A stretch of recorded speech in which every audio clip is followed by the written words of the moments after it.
Corona पूरे सिंध में फैल रहा है। नहीं है, सिचुएशन ये है कि केसेस बढ़ रहे हैं कि एक और वेव आ रही है। शायद अपने मास्क का इस्तेमाल करें, अपने हाथों को साफ रखें, अपने डिस्टेंसिंग करें, पब्लिक प्लेसेस को अवॉइड करें। अताई डॉक्टर्स और छोटे छोटे क्लिनिक्स कई कीमती जाने चले जाती हैं, बच्चे हैं, जवान हैं, बुजुर्ग हैं। अगर हमने 75 साल पहले सिंध हेल्थ केयर कमीशन बना दिया होता और ज़ीरो अताई डॉक्टर होता और उस वक्त आप मुझसे पूछते तो शायद आज भी ज़ीरो होता। क्वैकरी को ठीक करने के लिए सिंध के लिए मेरे पास 11 का स्टाफ है। इंस्पेक्शन टीम जा रही तो लोग डर भी रहे कि क्लिनिक ना खोल दें, इंस्पेक्शन की टीम ना आ जाए। 302 क्लिनिक हमने सील किए थे एक महीने में। अस्सलामुअलैकुम, मैं हूं फातिमा अख्तर। सिंध भर में अताई डॉक्टर्स की भरमार है, छोटे छोटे क्लिनिक्स बन चुके हैं जिसको कोई देखने वाला नहीं। कराची में गुज़िश्ता दिनों हमने अपने प्रोग्राम के ज़रिए सिंध हेल्थ केयर कमीशन के जो छापे थे, इंस्पेक्शन टीम जो थी जब वो मुख्तलिफ छोटे छोटे क्लिनिक्स में जा रही थी तो उसका हाल दिखाया था। आज हम सिंध हेल्थ कमीशन के ऑफ़िस में मौजूद हैं और हम इनके डायरेक्टर से बात करेंगे कि जो अताई डॉक्टर्स हैं उनके हाथों कीमती जानें ज़ाया हो रही हैं, छोटे बच्चे हो, डिलीवरी की प्रोसेस हो या दूसरे मर्ज़ के लिए आए मरीज़ हों, उनकी जान को नुकसान हो रहा है। आज हम कोशिश करेंगे कि ये जो इंस्पेक्शन टीम है वो कितना विज़िट कर रही है, किस तरह से जो अताई डॉक्टर्स से जान छुड़वा रही है कराची की आवाम को, स्पेशली जो सिंध में गुज़िश्ता दिनों केसेस हुए हैं उस पर भी बात करेंगे। तो मेरे साथ चलिए।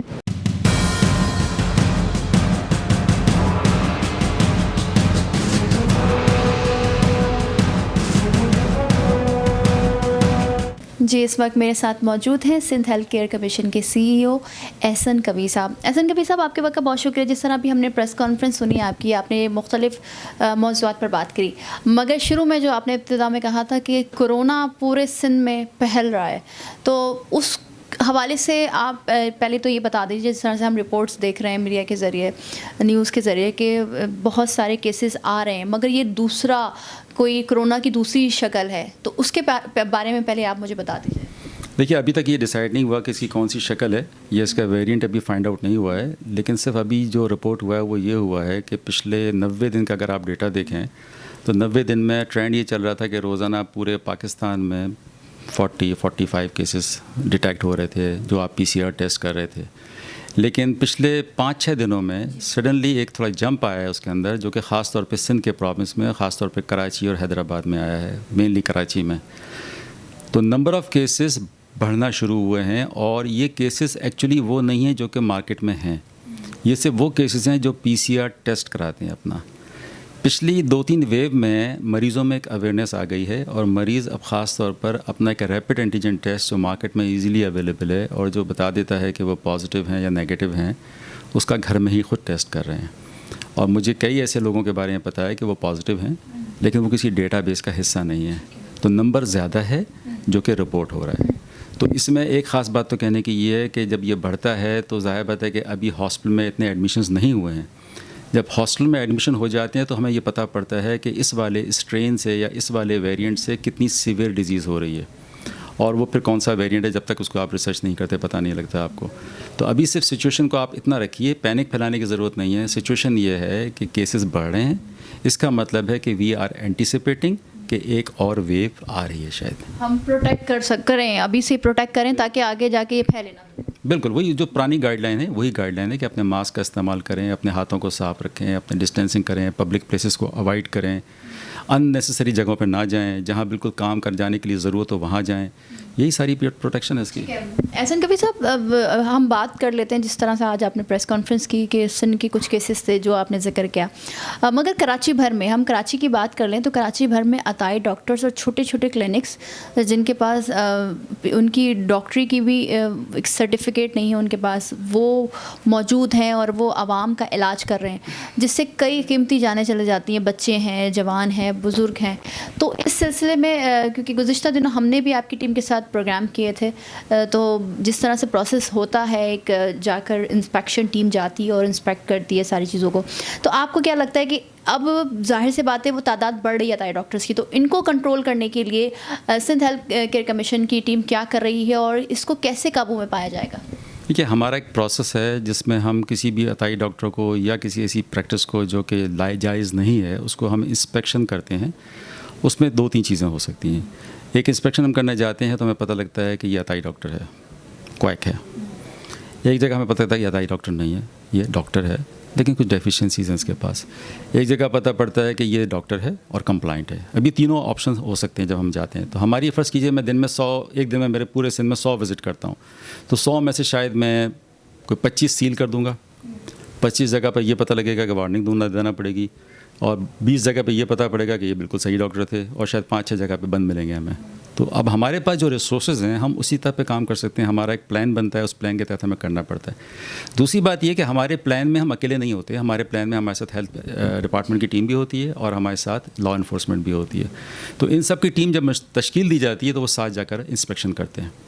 तो आपका सवाल जो ये है कि किस तरह से ये पॉसिबल है कि ख़त्म हो जाए, तो ये कहना तो बहुत मुश्किल है, क्योंकि ज़ाहिर बात है जिस चीज़ पर आपने पिछले 3 साल से काम शुरू किया है वो चीज़ है जो पिछले 70 साल से 75 साल से इस मुल्क में कायम है।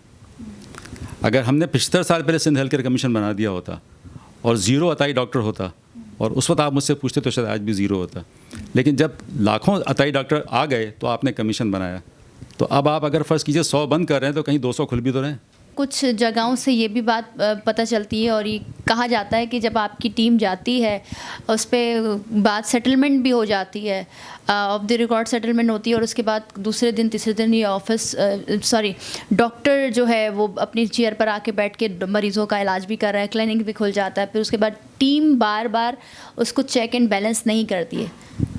मैंने आपसे कहा ना कि मैंने आपको पहले शुरू में बताया था कि क्वैकरी को ठीक करने के लिए सिंध के लिए मेरे पास 11 का स्टाफ है, बार बार 11 का स्टाफ है जो पूरे कराची को कवर कर रही है, सिंध के लिए पूरे सिंध को कवर कर रही है। तो is it alarming situation? I am saying in the beginning कि जब मैं अपनी फ़ौज को बढ़ाऊंगा तो मेरी चीज़ बेहतर हो जाएगी। बाकी जो आपने बात की थी कि जो वो इलीगली खोल के बैठ जाते हैं दोबारा, तो मैंने उसमें नाम तो वो हमारे इस्तेमाल इसलिए करते हैं क्योंकि बंद हमने किया है, लेकिन खोलने वाले बहुत से इदारे हैं। क्योंकि मैंने शुरू में आपको प्रेस कॉन्फ्रेंस में ये बात बताई थी कि सील करना हमारा काम है, सील को मैनेज करना लॉ इन्फोर्समेंट का काम है। अब अगर फ़र्ज़ कीजिए कि कहीं कोई लेन देन हो जाता है, मैं मिसाल दे रहा हूँ, हो सकता ना भी होता हो सकता होता हो, तो उसकी ज़िम्मेदारी डाल तो हम पे दी जाएगी, चाहे वो हम ज़िम्मेदार हों चाहे ना हो। लेकिन मैंने आपको जो सिचुएशन बताई है कि to address the menace of quackery in the province of Sindh you have got only 11 people to date, but we are अल्हम्दुलिल्लाह in the process of increasing it. आपने कहा कि लॉ इन्फोर्समेंट एजेंसीज़ के हाथ में, पुलिस और दीगर सिक्योरिटी इदारों के हाथ में होता है कि वो खोल दे, तो क्या वो चीज़ खोल सकते हैं? तो आप लोगों की permission, Sindh health care commission की परमिशन लेना ज़रूरी नहीं है? लॉ नहीं है ऐसा? लॉ यही है, परमिशन से जो खुलती हैं वो तो हमें पता है ना उसके बारे में कि किसको हमने खोलने की इजाज़त दी है, किसको नहीं दी है, क्योंकि उसका भी एक प्रोसेस है। उसका प्रोसेस ये है कि जब हम किसी को सील करते हैं तो फिर वो अपने डॉक्यूमेंट्स के साथ हमारे ऑफिस आके एक हेयरिंग होती है, उसकी हेयरिंग के बाद उस पर एक पेनल्टी फ़िक्स होती है। उस पेनल्टी में या तो ये डिसाइड होता है कि क्लिनिक डीसील हो सकता है या नहीं हो सकता। अगर हो सकता है तो पेनल्टी लेकर और उसकी उन चीज़ों को ठीक कर कर जो कि उसके यहाँ कमी बेशी थी हम उसको खोलते हैं। और ये प्रोसेस कितने दिन का होता है? डिपेंड करता है। हमारे पास जब कुछ केस जमा हो जाते हैं तो फिर हम हेयरिंग का डे रखते हैं। फॉर एग्जांपल आपके पास 60, 70, 80 केस, 100 केस, 150 केस जमा हो गए तो आपने फिर एक दफ़ा हेयरिंग रख ली। उस दिन आप हेयरिंग चलाते हैं और हेयरिंग करने के बाद आप उससे फैसले करते हैं, उन पर पेनल्टी फिक्सेशन करते हैं और फिर हम अपने बोर्ड से उसका अप्रूवल लेते हैं पेनल्टी का। जब वो पेनल्टी का अप्रूवल हमें दे देती है तो उन्होंने वो पैसे भरने होते हैं हमारे पास, और फिर हम उनको या तो डीसील करते हैं या नहीं करते। ठीक है। अच्छा, आज जो गुज़िश्ता दिनों हम भी आपकी टीम का हिस्सा थे, तो एक वीक में या मंथ की बात कर लें तो कितनी आपकी टीम कितने क्लिनिक्स विज़िट करती है और किस किस तरह से रिपोर्ट हो रहे हैं कि छोटे छोटे क्लिनिक्स, जिस तरह से ऐसे बात है डॉक्टर्स की भरमार है, तो आप क्या कहना चाहेंगे कि कितनी ज़्यादा तादाद में बढ़ रहे हैं और या कम हो रहे हैं? इंस्पेक्शन टीम जा रही तो लोग डर भी रहे हैं कि क्लिनिक ना खोल दें, इंस्पेक्शन की टीम ना आ जाए या कुछ ना हो जाए। अवेयरनेस बढ़ी है, डर भी फैला है, ये बात नहीं है कि ऐसा नहीं हुआ, लेकिन ये बताना कि कितने नए खुल रहे हैं ऐसा तो कोई डेटा मेरे पास नहीं आ सकता, क्योंकि नया खुलना है तो चोरी से खुलता है, वो कैसे पता लगेगा? वो बता के थोड़ी खुलता है हमें। लेकिन मेरे पिछले महीने का मैंने आपको बताया था कि 302 क्लिनिक हमने सील किए थे एक महीने में, और जो टोटल विज़िट की थी हमने वो 917, तकरीबन 1000 के करीब विज़िट की थी हमने। तो ये उसी स्टाफ से जो मैंने आपको बताया, ये एक महीने की परफॉर्मेंस बताई आपको। ठीक है। आखिर में मुझे ये बता दीजिए, जैसे कि गवर्नमेंट के बड़े बड़े हॉस्पिटल्स कराची में, जैसे सिविल है, जिन्ना है, उसमें भी मयार जो है वो हम देख रहे होते हैं, सफाई नहीं है, सुथराई नहीं है, जो आलात यूज़ कर रहे होते हैं वो बहुत जंग ज़दा होते हैं, या तो फिर ऐसी जगह जो हम बाकायदा हमने विज़िट किया तो वहाँ पर गुटखा खाकर, पान खाकर लोग मेन रूम्स में फेंक रहे हैं, डस्टबिन नहीं है वहाँ पर। तो उस हवाले से आपने कभी सिविल हॉस्पिटल या इस तरह के हॉस्पिटल्स में कोई बड़ा कोई इंस्पेक्शन किया, आपकी टीम गई है ताकि वहाँ का भी मयार बेहतर हो? क्योंकि जाहिर सी बात है तो सिंध गवर्नमेंट का ही हिस्सा ये भी सिंध हेल्थ केयर कमीशन। दो बातें करूँगा इस पर। एक मैंने आपसे शुरू में कहा था, प्रेस कॉन्फ्रेंस में भी कहा था कि हम मैनेजमेंट नहीं करते, हम रेगुलेट करते हैं। मैनेजमेंट और बजट गवर्नमेंट का काम है। हम गवर्नमेंट का दायरा नहीं है। हम ऑटोनोमस बॉडी हैं। हम रेगुलेट करते हैं जो प्रेजेंट है, हम उसको इंस्पेक्शन करते हैं और हमारी जो फाइंडिंग होती है उनको हम सबमिट करते हैं, उनको इम्प्रूव कराते हैं। जब वो हमारे लाइसेंस के प्रोसेस में आते हैं, मैं आपको मिसाल देता हूँ, अभी जो गवर्नमेंट के बड़े प्राइवेट हॉस्पिटल हैं उसमें रिसेंटली हमने प्रोविजनल लाइसेंस दिया है लियाकत मेडिकल कॉलेज हैदराबाद को, आप जानती होंगी उसको, आप जाके देखें वहाँ कितना इम्प्रूवमेंट है। तो जब हम इंस्पेक्शन कर लेते हैं तो हम उसको मेक श्योर करते हैं। यहाँ भी कर रहे हैं। मैंने यही तो आपसे अर्ज़ किया ना कि 3.5 साल उम्र है हमारी अभी, और ये दायरे बने हुए हैं 75 साल पुराने, तो उस हिसाब से काम चल रहा है अल्हम्दुलिल्लाह। ठीक है, तो क्या उन डॉक्टर्स को जो अताई डॉक्टर्स होते हैं जो कि क्लिनिक्स खोलकर इंसानों की जानों के साथ खेल रहे हैं, क्या मैसेज देंगे आखिर में? कि ना खेलें।